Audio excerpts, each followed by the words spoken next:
रात के 2 बजे थे। सन्नाटा इतना गहरा था कि शायद मौत की आहट भी सुनाई दे जाए।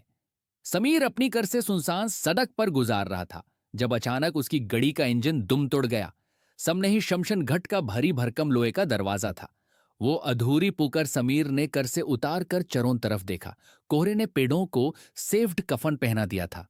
अचानक शमशान के अंदर से एक आवाज आई, बहुत धीमी, दर्द में डूबी हुई। कोई है जो मुझे पूरा कर सके? समीर के पैर वहीं जम गए।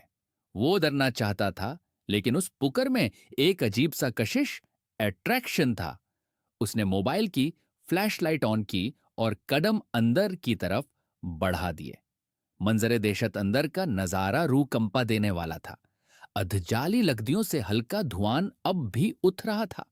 समीर एक पुरानी चीता के पास रुका।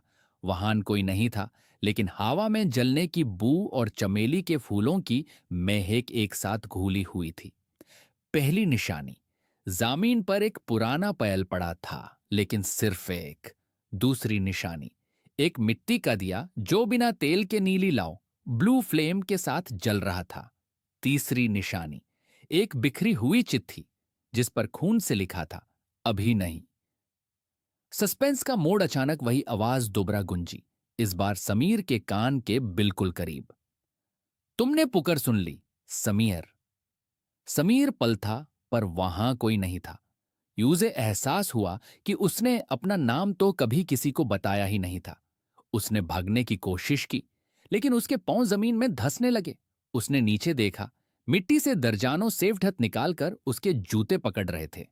हम सब अधूरे हैं, एक और भारी मर्दाना आवाज आई। हमारी कहानियां अधूरी हैं, हमारी मौत अधूरी है, हमें पूरा करो।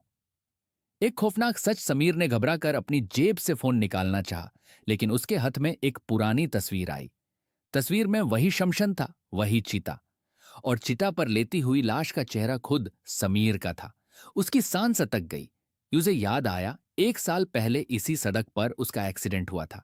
वो कार जो बाहर खड़ी थी, वो तो कब की कबाद बन चुकी थी। पुकार मेरी नहीं थी।